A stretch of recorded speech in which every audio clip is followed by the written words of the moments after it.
Hello and welcome to the next class. I'm Rob Birdsell, your host, and have a very special guest with us today, Father Martin. Welcome to the next class, Father Martin. My pleasure. Thanks for inviting me. You can certainly call me Jim since we're friends. It would be kind of odd to keep calling me Father Martin. Well, thank you for that. Father Foley taught me many years ago, always call a priest Father until he tells you to call him Jim. So, Probably a good rule. no, I thought it was a very good rule. So, Jim, welcome to the next class. It's great to have you here. Really excited for this conversation today. To begin with, for our listeners, I'm sure most know you, but for those that don't, tell us a bit about your work at America Media and at Outreach. Sure. So I'm a Jesuit priest. I work as an editor at large here at America Media. I'm in my office in Manhattan.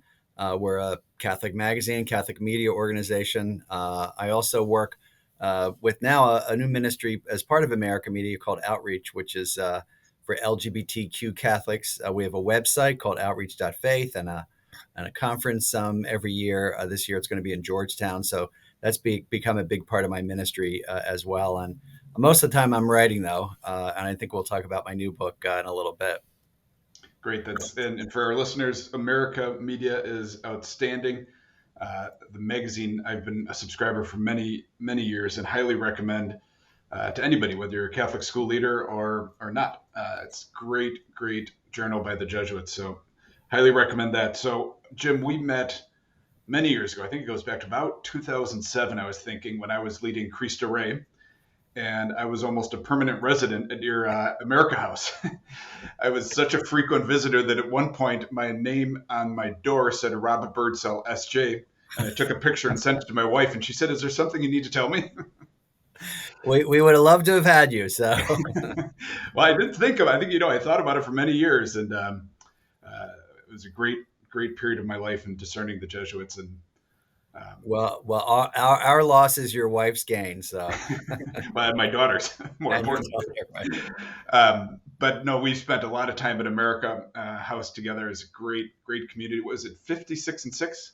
Exactly. Right. We that building no longer exists. We sold it. It's been developed, and now we're at six for people who are interested in New York. We're at 60th and 9th, and the office of America Media is at 48th and 6th, a block away from the Rockefeller Center Christmas tree. And it's beautiful. I was there. You guys moved before the pandemic, right? We did. I think 2 years before the pandemic, and yeah. So we're still here, and the only time it's a pain is, in fact, the night of the Christmas tree lighting, I'm sure. which is terrible. You can't even move. You can't even walk out of the building. So it's kind of crazy. But overall, it's a really nice place to be. And one of my favorite stories with you is when we were launching the Drexel Fund. I was staying with you guys. So this was back at the old America House. And you got so excited, you ran up to your room and said, "Hold on 1 minute." And you brought this icon down of St. Catherine Drexel, and you gave it to me. And you said, "You can have this as long as you pray for me every day." And so I have been praying for you every day since then, Jim.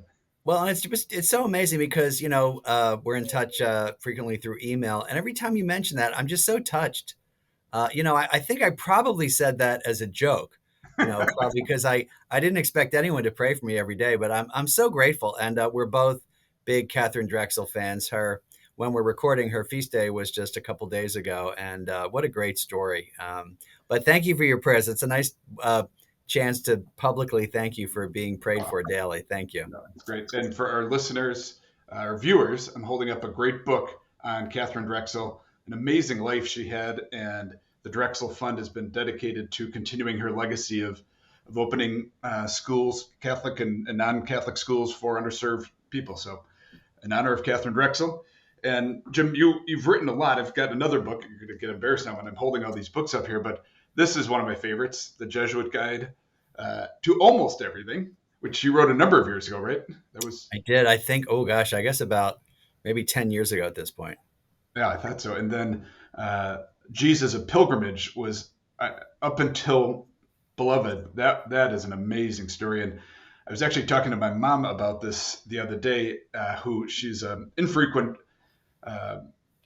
person at your Friday Faith sharing, but she is a big fan of yours. And what she said, it was really interesting. She said, "I feel like Jim is talking to me when I read his books." Well, that's really nice. And it just dawned on me that so the Birdsell that is often on my Friday face sharing on Facebook is your mom. Yeah. That never, I see her name all the time, and I'll call people's name out. So for listeners who aren't familiar, I have a every Friday at 3 p.m. Eastern time. I have a face sharing, which anybody can come to on my public Facebook page. It's live, and we talk about the Sunday Gospel reading. And I recognize all the names by now. We've been doing it for 4 years, and that's one of the names. That's so funny. I didn't. I should have connected that. I mean, how many Birdsells are there around? And there aren't many. there Oh, aren't many, but no, and especially during the pandemic, she, if you may recall, she had cancer, and your Friday faith sharings are really powerful for her. Um, when she couldn't be out and had to be yeah. very careful during the pandemic, and that's when she got turned onto it. Well, it's funny. It started during the pandemic, as you said, in March of 2020, when really, if we remember back then, no one was doing anything. No one was kind of Mhm. zooming in or doing anything remotely. Offices hadn't really figured that out yet. And so I had a ton of time, and everybody else had a ton of time. And so I thought, let's go over the gospel reading every day. And so I did that for 6 months, and it was fun. We had about 1,000 people at I think our highest, 1,000, 1,100 people. Eventually, though, things kind of started to open up again. I just said, I cannot do this every single day because I was preparing basically like a little homily every Every day. day. And I went to once a week, and so we have a nice little community. And I occasionally meet these people face to face, which is kind of fun. Anyway, so give your mom my best, and I'm glad she's doing okay. Yeah, she's another one who's looking forward to this podcast, along with Father Foley, who we mentioned earlier. Alrighty, let's jump into Come Forth. First, do you have a copy of it for our listeners so they can see it and go grab it, go buy it if they're looking for it? Absolutely. The first thing is I'm really happy about this cover. It's a reproduction of a painting by Sebastiano del Piombo, and if you can see, there's Jesus, and I know that people are kind of listening. Jesus is gesturing to Lazarus, who's on the right hand side of the picture. And Lazarus was done by Michelangelo, which is kind of interesting. The figure of Lazarus was painted by Michelangelo. Yeah, so the book is it's out in print, audio, and ebook, and yeah, just as a little bit of an intro. It's a deep dive into this gospel story of the raising of Lazarus, traditionally called Jesus's greatest miracle. It's a combination of biblical exegesis, so really passage by passage, what is it? What is going on in this passage? Spirituality, what does this mean for us today? I mean, we believe Lazarus has been was raised from the dead, but what does that have to do with our lives today? A little bit of travelogue. So what is it like in current day Bethany, right, where it happened in the tomb of Lazarus? And then a little bit of a cultural history of Lazarus. Lazarus through the fine arts, through film, novels, plays, poetry. He pops up a lot. So it was a lot of fun for me, and I had a lot of fun writing this book, and I did it mostly over the pandemic. So this is my kind of pandemic book. That's right. So I know you've been to the Holy Land a number of times. Your book, A Pilgrimage, we talked about, is all about that. Um, how much of the introduction did you write in the Holy Land? Oh, none. I wrote this all in New York, but my to your point, my trips to the Holy Land really influenced the book. Okay. I had been to, so some people might not know because it's not a really popular tourist site. And I've talked to many people who have gone to the Holy Land. And I'd say, did you visit Lazarus's tomb? And they say, what? which was which was my response when I was first in Jerusalem. I thought, I'd never even heard of that. You can still visit that, and it is in a town very beautifully called today Al Azariah, which means the place of Lazarus in Arabic. And so, in other words, Bethany back then, Bethania in the Gospels, is now Al Azariah, the place of Lazarus. So they've retained that memory, and right outside Jerusalem. And so I went for the first time. It was a very powerful moment. I describe it in the book, and then I've taken pilgrims as well. And so that's how the book starts. Just sort of like, what do you see there? Let's talk about who Lazarus was and did he even exist? And one of the fun things is I was able to include also a lot of pictures from Mhm. different reproductions of Lazarus, but also from the Holy Land, because this, as I said, this is not a place where a lot of people go because it is in Palestinian territory, and some people judge that to be, too risky. But I've been there every time that I've been to the Holy Land. Have been happy to have gone. Speaking of the pictures, I would recommend for our listeners to get the hard copy because the Kindle pictures aren't, they don't do it justice. Having seen both, I think Yeah. the hard copy is better. Although Kindle's easier. I mean, I read it on the Kindle, but highly recommend the hard copy. So your affinity for Lazarus is kind of an amazing story too. You want to share how you got this affinity for Lazarus? Yeah, I mean, I think of my mom's question when I said I was doing a book on Lazarus. She said in her wonderful Philadelphia accent, "Lazarus, a whole book on Lazarus."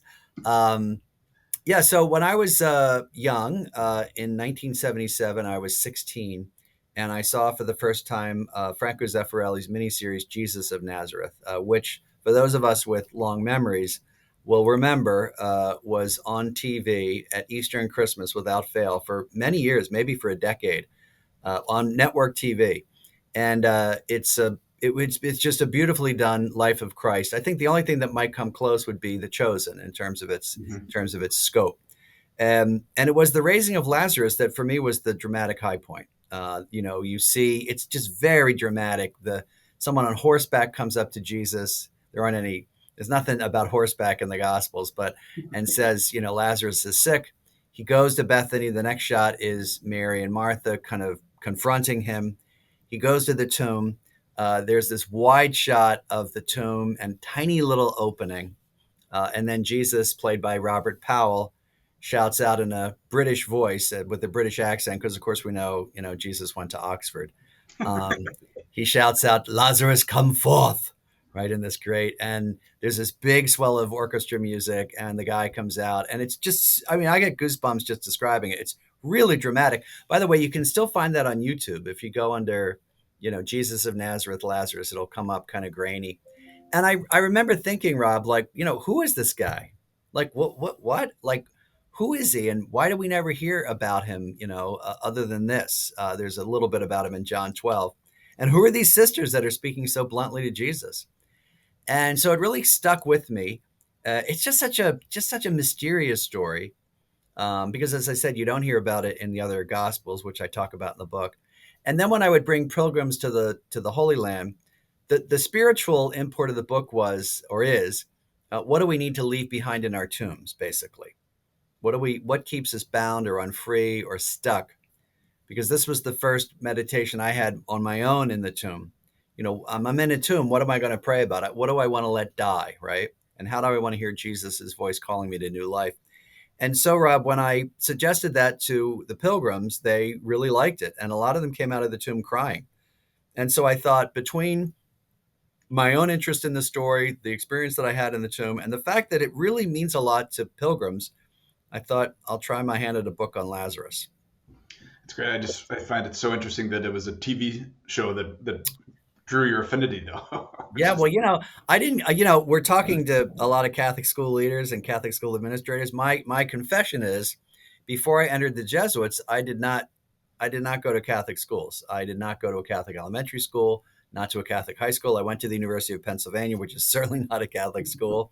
Um, and, I think I say in the book that because of this sort of lack of education, sort of formal religious education, I went to what used to be called CCD, now religious education. But because of this lack of sort of real education, Jesus of Nazareth, the TV show, was my introduction to the New Testament. I mean, it's that fascinating. yeah, that was it. And I mean, we did a little for communion and confirmation, but it was more sort of, I was 8 years old. There's not much you can get out of that. I mean, I would, forgive me for saying that, but like, that's not enough to equip you for as an adult, right? Yes.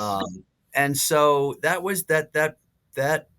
TV series was really my introduction, and fortunately it's very faithful to the Gospels. It's often verbatim. They worked with, I found out later, William Barclay, the Scottish scripture scholar. So it's not such a bad intro to the New Testament. No, I love it. Okay. The For me, one of the most astonishing pieces in your book, um, William Butler Yeats talks about this, but was it his greatest miracle, or did he take him back away from heaven? I mean, this is blew me away, Jim. I've said this to so many people, a lot of people I work with that, they're like, wait, what? And I said, I don't know if it was his greatest miracle after all, because he had died. And if he was a good man, as he suggested, he's probably in heaven. And Jesus brought him like out of heaven back to earth. And, like, it just astonished me. So can you talk about that for a bit? Yeah, well, it's funny, Rob. I had not really thought about that truly. I mean, I've meditated on this gospel passage. I've thought about it on retreats. I preached about it. I read about it. I don't think until I read some of this poetry, Yeats says it, a couple other people. There are lots of plays about Lazarus, not really sort of produced frequently, but plays and poems about Lazarus and novels. There are two very good novels about Lazarus. One called Lazarus is Dead, the other called The Gospel According to Lazarus. And this theme of why did you bring me back is present particularly in the poetry. We don't know where Lazarus was. We're not told that. I think one of the more sort of mysterious and amusing responses from Lazarus is in Nikos Kazantzakis' The Last Temptation of Christ, which is also made into a film by Martin Scorsese, where someone says to him, what was it like? And he said, it's not too different from where we are now. It's just a very mysterious answer. Mm-hmm. Why is it Jesus' greatest miracle? There are two other stories where Jesus raises people from the dead: the widow of Nain's son and Jairus' daughter. But in this case, he's dead. I mean, Jairus' daughter has just died. The widow of Nain's son is still being carried out in the funeral procession. And I think one of the things about this story that's important is that it's clear he's dead. There's no mistaking it. He's been dead 3 days. As I say in the book, Jewish belief was that the soul hovered around the body for 3 days. He's in the tomb, and he actually says to Thomas, Lazarus is dead. So there's this sort of finality of it. And it is, in other miracles, he heals people, he stills the sea. This is this is him revealing who he is, the resurrection and the life. So it's not that like there's a competition between the miracles, but traditionally it is Jesus's greatest miracle. It also is the end of the book of signs in John's gospel, and leads to Jesus's crucifixion. So it has a very important place in the gospel itself, in that gospel. Great. Still, it still blows me away to think that where did he take him from, though? Yeah. It's And we don't know because Lazarus has no lines in the New Testament. None. Yeah, it's amazing. Yeah. So let's take a brief pause here, Father Martin, and for our listeners, we'll be right back. Catholic Virtual is the trusted online education partner of Catholic schools worldwide. We develop customized online learning solutions to meet the needs of our partner schools and their students. Visit our website at www.catholicvirtual.com to learn more. Now back to the episode. So, Jim, why did he wait 2 days? I mean, you spent a lot of time on this too, and it's sort of the same theme. Was he making sure he was dead? Like, what do you think? Why the wait? Yeah, so one of the things I wanted to connect it to for listeners is to say that the book looks at these questions, but also relates them to your life, right? So one of the things that I think about when we talk about Lazarus, Jesus waiting before he comes to Lazarus's tomb, is our own situations. Why is God waiting? Why does it seem like God kind of waits to do something? And I tease that out in the book because we've all had that experience. There's generally three explanations of why Jesus waits. So the sisters send word to Jesus. So there's a day there. There's presumably 2 days of travel, and then 2 days of waiting, as you say, and then there's a day of travel. So by the time he gets there, the sisters say he has been dead for 4 days, right? So it's 4 days later. And the sisters complain in a sense and say, Lord, if you had been here, our brother would not have died. Now you can see that as a kind of profession of faith, right? That they believe in him, but it's a little bit of a reproach, similar to the reproach that Martha gives to Jesus in Luke, where she's doing all the work in the house, right? So this is very much in character with Martha. So why does he wait? I think what you pointed out makes the most sense. As I said, Jewish belief was that the soul hovered around the body for 3 days. And I think he wanted people to know he was dead, right? In the story of the Jairus's daughter, people will remember. They say, "Oh, she's just sleeping," right? And was she asleep? Was she really dead? He's dead, and so I think in order to reveal, his power, he waits. That's one explanation. The other explanation is a kind of theological explanation, which is that in John's gospel, Jesus is always in control. So Jesus doesn't die on the cross. He gives up his spirit. Jesus isn't taken anywhere. He goes places, right? He'll go to Bethany when he wants to go to Bethany. At the wedding feast of Cana, his mother says, they need you. And he's like, what business is this of yours? Like, I'm in charge. So there's a sense of God, Jesus being in control. And then finally, I think it was St. Augustine, or Irenaeus, or maybe John Chrysostom, I think, said that Jesus gives Lazarus something more than healing, something greater. So the sisters want Jesus, to heal their brother. He gives him something greater, which is new life. So all those ideas. But this is what prompts the sisters to complain. And I talk in the book about how we need to take from Mary and Martha their kind of honesty with Jesus, right? They're very honest with him. Yeah, it's remarkable. And speaking of Mary and Martha, you also refer to them as a time for action and a time for contemplation. Very Ignatian. Yep. Yeah, I mean, I look at their portrayal in Luke too, and one of the interesting things is that their portrayal in Luke's story, where Jesus goes to their house, and Mary complains. And by the way, Amy Jill Levine, one of the scholars I relied on for this book, helped me with this passage to see that the traditional Jesus visits Mary and Martha's house is not about a meal. I say in the book that, she said, "Why are you talking about a meal?" And I thought, well, of course there's a meal there. We've all seen the pictures of, Jesus at Mary and Martha's house. I have a picture of it in the book. She said, there's no meal there. What Martha says she's doing is diakonia, ministry or service. And one of the reasons we've relegated to, as Amy Jill says, Martha peeling potatoes, is that we're probably uncomfortable with the connection with Martha and diakonia, whence the word deacon, right? But anyway, Martha is the active one in that story in the Gospel of Luke, while Mary is the contemplative one sitting at Jesus's feet. And it's fascinating that their characters are mirrored in John's Gospel in this story, in the raising of Lazarus. Martha rushes out. Mm-hmm. First one to, greet him, "Lord, if you had been here, my brother would not have died."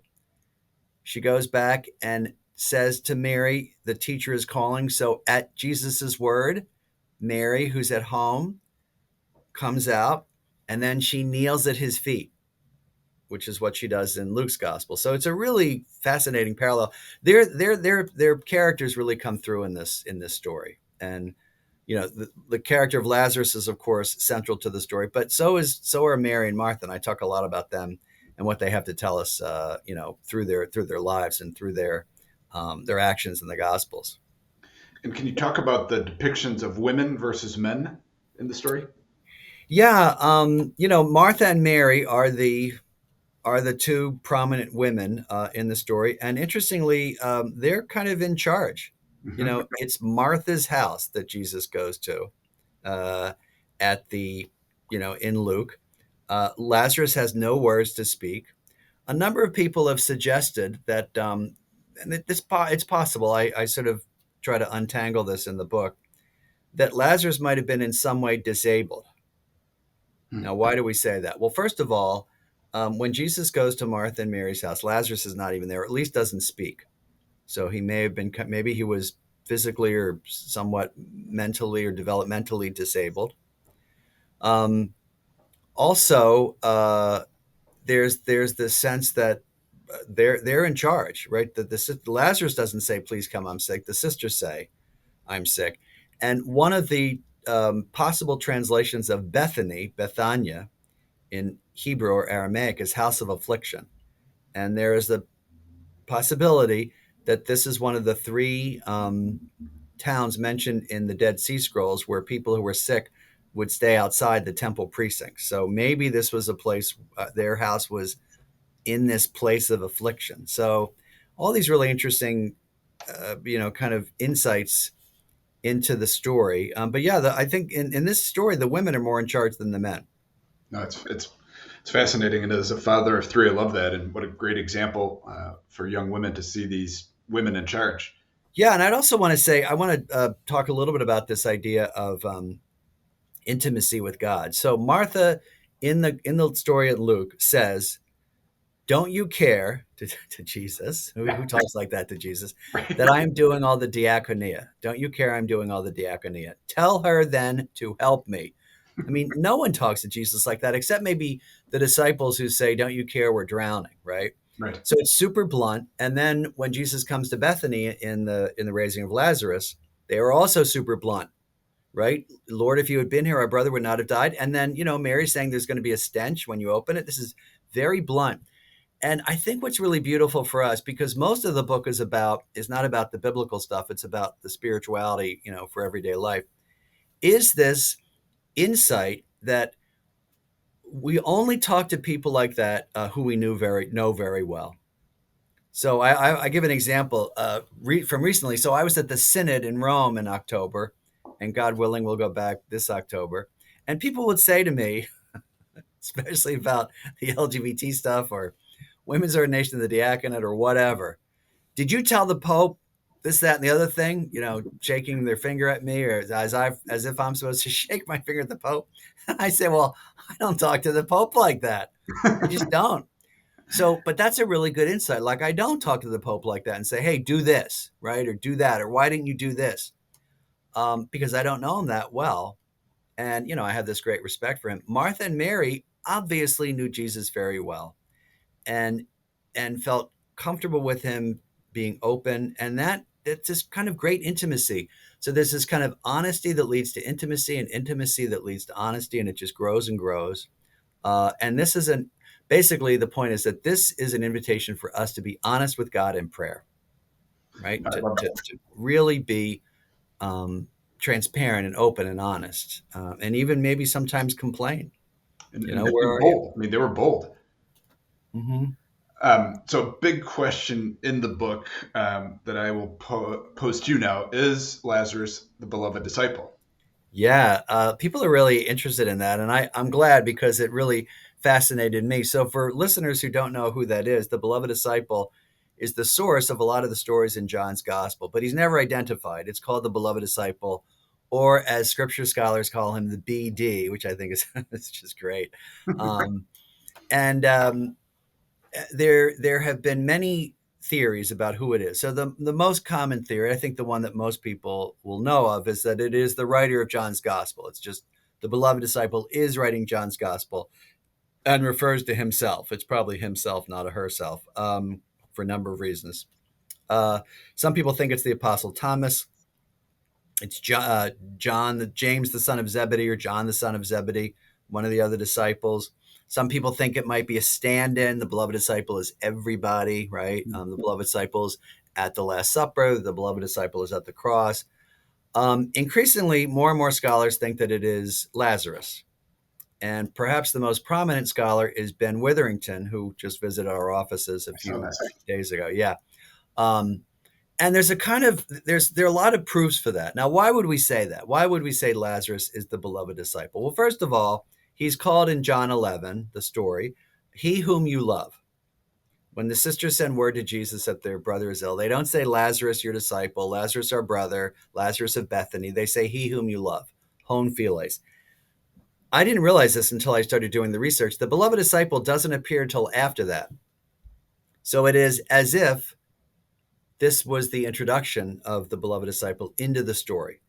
There's all these internal proofs. I think the most powerful one for me is in John chapter 21, when the risen Christ is grilling fish on the shore, and the beloved disciple and Peter see him. They both jump into the water. Jesus has this back and forth discussion with Peter, right? Everybody knows, do you love me? Do you love me? Feed my sheep. And then Peter says this really weird thing. What about him? It's just such a strange thing. And Jesus says, well, what business is this of yours if, he's going to stay? And then the gospel says Because of this, the rumor arose that this disciple would not die. Now that makes no sense about anyone other than Lazarus. And why would Peter point to this some random fisherman? What about him? Right? So there's lots of proofs that I talk about in the book that I think, I don't think it's an airtight case. It's not like, Law and Order or CSI or something. But I think it's pretty compelling. And so I would say it's likely that he is the beloved disciple. It's just fascinating. Um, you have a bit of writing and some meditations on must everyone like you? Yeah. And as you know, many of our listeners are school leaders. Many of the people we work with are school leaders. And that's hard because they have to make tough decisions. You Yeah. talk about setting aside unfreedoms and to let them die like Lazarus. Could you talk a little bit, especially for a Catholic school leader, what you mean here, what you think a lesson from Lazarus could be? Absolutely. So I talk in the book about, as I said, the overall theme of the book is what are the things that we need to let die in the tomb so that we can live, right? And in my case, it was and it still is this desire for everyone to love, like, or approve of me. I mean, I don't mean like everyone in the world. I'm not crazy, but that I don't want people to be angry at me. I don't want people to disapprove of what I'm doing. I don't want people to sort of cast aspersions on me. We're all like that. But when it becomes something that, in a sense, prevents you from doing good things, or prevents you, in the case of Catholic school leaders, from making the right decision, from taking hard decisions, from doing something unpopular, it can be crippling. Hmm. And it is something that you need to let go of.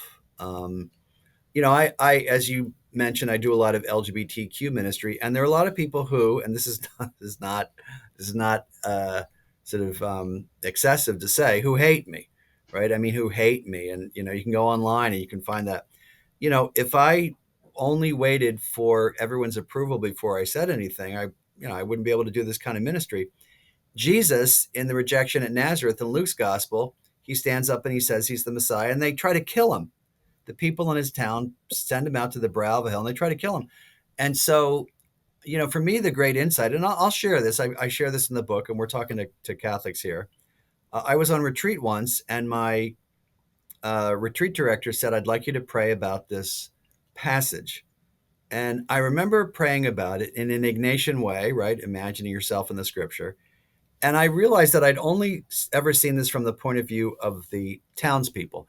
I'm sure everyone on this podcast has heard the homily. Well, they didn't recognize him because he was too familiar to them. And how often do we not recognize God's presence and what's familiar? I mean, I've heard that homily a million times.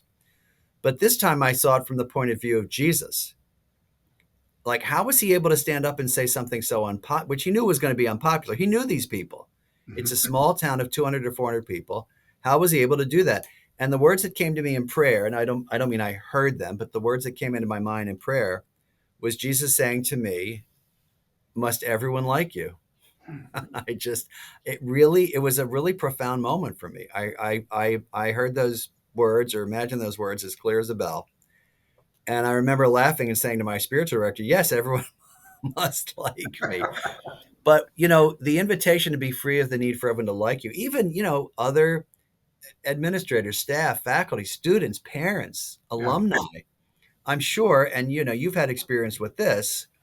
Uh, it's crucial. I mean, let me ask you, Rob, what would you say your experience with that has been, sort of being free of that need? Or Oh, it's hard. I mean, when I was leading Christ Rey, we you might remember Father Parks and I led an initiative around academic quality, and there were some school leaders that they did not like what I was doing, and don't come into my tent. I know what I'm doing, and it was hard not to have them like you. But yeah, Joe and I really felt compelled to drive the academic initiative, and most liked it, but there were some that didn't. And you're right, Joe. That was not fun.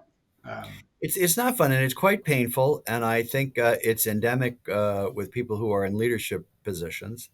There's this kind of, there are all sorts of psychological issues that go on. There's kind of projection about parent issues and things like that. There's jealousy. Um, and then there are people who really just disagree with you. And it can be painful. But I think the insight of the story of Lazarus is that really has to die. Mm. That is something that is going to keep you unfree, and as a Catholic school administrator, not effective and not able to do your ministry. And so hard as it is, to let go of these things, like letting go almost to like an addiction or an unhealthy pattern of behavior, it does need to be let behind in the tomb. But the key is, in order that you can hear God's voice saying to you, come forth, come into new light, come into freedom, come into a way of being where you're not as concerned with what other people think. And eventually, I can speak from experience, you do get used to it. I mean, now I go online and I see these, Jim Martin's fill in the blank, and I say, who cares? And that's always amazed me, Jim. As long as I've known you, I've always known about the hatred, and I'm always amazed at your ability to leave that in the tomb. And as I read this, I kind of pictured you doing that, and I thought for a Catholic school leader, this could be the greatest piece of this story, is to the invitation to go to the tomb of Lazarus, and what are you going to leave there? What unfreedom can you leave there if you're a school leader? What issue with a parent? What issue with a student do you need to leave in the tomb? And I just found that I was so excited to talk to you about this, because I think that is the takeaway if I'm a Catholic school leader. Um, the invitation to go to Lazarus' tomb and to leave an unfreedom there is amazing. Yeah, and let me suggest, as we're talking, I'm really glad you brought that up, because as I was praying about this, there's another insight in the book, in the story, I think that might really help school administrators, and it is this. Towards the end of the story, Jesus says, "Take away the stone," and then the people take away the stone in front of the tomb. And then at the very end, he says, untie him and let him go. Okay, so we might say, oh, that's an interesting part of the story. What does it have to do with me? And I think what it has to do with us and Catholic school administrators and teachers and faculty and leadership is that, so much of personal development of students and faculty, I would say, too, is something that God does, right? I mean, God kind of moves people and forms people, and all sorts of things happen. But in that story, Jesus asks the crowd to participate in the freeing of Lazarus, which I love. So Jesus could have easily snapped his fingers and Lazarus just appears somehow, right? The tomb's closed and Lazarus appears. Or Lazarus appears fully clothed or naked or whatever. But that's not how it happens. Jesus does the raising, and he says to the crowd, take the stone away. Sort of participate with me, join me in this work of freeing, and untie him. That's such a great image. God does the work of the freeing, but we participate in that. And I think that's really, I mean, who better to hear that than Catholic school administrators? I mean, truly, of all the people in the church who help to free people, who help to form people, who better to hear that message of take away the stone, take away the things that prevent people from getting close to God, and untie him or untie them. And so I was praying about this. I was thinking, boy, of all people, it's people who listen to this podcast who I think can appreciate that the most, that part of the story the most. Take away the stone, untie him, and let him go. I hadn't thought about that, Jim. That's really interesting. The participation in the greatest miracle that is it's what they do every day. I mean, these school leaders are they are the church. I mean, for many of their students, they don't go to church on Sunday. Absolutely. School is the church. Yep. And you think about all the things, what are the stones in students' lives that need to be taken away? What are the stones? Perhaps a student doesn't think he's worthwhile or valuable, that needs to be taken away in order that student can walk free. What are the grave claws that keep us bound, right? Maybe it's the way you look at yourself, or some personal physical attribute or something, right? Or a disability, right? What are the things that keep us tied up? And yeah, it's school administrators and teachers and faculty that participate in that do that can help free these kids. It's amazing. Final piece here. Gratitude is a gateway to the spiritual life. And I don't know if you did this or if I got this from somewhere else, but Meister Eckhart once said that if the only prayer you said was thank you, that would be enough. Yeah, that's definitely Meister Eckhart. But I mean, I love that. I mean, it's just amazing. If the only prayer you said was thank you, and then it ties into some of the near the end of your book about gratitude. If you want to just comment on that before we close out here. Yeah, I think part of it is leaving behind in the tomb this any sort of attitude of ingratitude.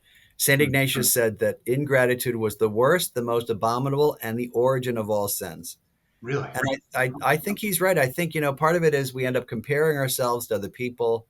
In the Jesuits, we have this expression I'm sure you've heard: compare and despair. And what happens is just a little going deeper when you compare yourself, you know that your life is kind of a mixed bag of good and bad. You just do. I got good things in my life. I got bad things. I got pluses and minuses. But when you compare yourself to someone else, you usually only see the good things that are in their lives. Oh, they lead such a charmed life. Uh, and when we compare our mixed bag life with someone else's supposedly perfect life, we always lose out. As one of my spiritual directors said, it's a rigged game. Hmm. Right. And so ingratitude and not sort of focusing on what you have and comparing yourself falsely to someone else really just leads to misery. And I think it does lead to all sorts of sinful behavior. Um, so I think compare and despair and attitude of gratitude, all these, would seem like kind of banal bumper stickers are actually a pretty important part of the spiritual life. That's great. Well, I thought a great way to finish, and I'm so grateful, Jim, that you took the time out of your busy day to join us and share with all these listeners the book, which I absolutely loved. As soon as I started, I'm like, I've got to get Jim on the podcast. This is going to be so fun. So to conclude, Jim, we ask all of our guests for 4 seasons now. One final question, and that is, who is your greatest teacher and why? Oh my gosh. I knew that you were going to ask me this. Now, when you say my greatest teacher, you mean literally someone who was like a teacher, right? What can be It can be anybody. My friend Jeb Bush was his mother, the first lady, teaching him to read and a love for learning. We had another guest who it was Jesus. Jesus was so it can be anybody. I want to say, other than Jesus,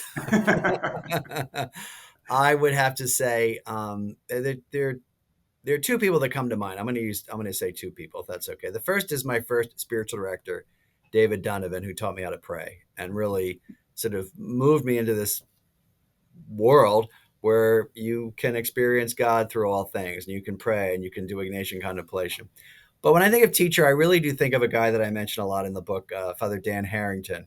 Yeah. Did you know Dan at all? No, I never. I mean, I've known him from a lot of you've referenced him a lot.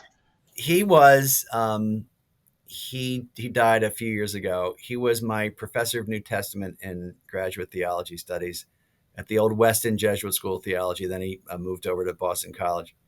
I think of all the Jesuits that I've known, and I've known some very holy Jesuits, and I know you know the same, some of the same Jesuits. He is the one who I think that you could legitimately and realistically start a canonization Hmm. cause for.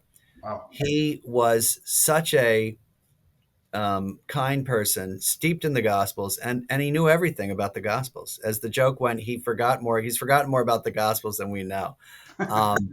And his way of looking at the Gospels and the New Testament, became my way, which is a kind of sort of faithful examination of the gospel. So you can have faith and believe in these stories and really sort of examine them and pick them apart and use the historical critical method and try to understand the Greek and I'm so happy that one of the great legacies that he has and people who are on my Friday Faith Sharing know this was he edited the Sacra Pagina series of Bible commentaries and they're just brilliant.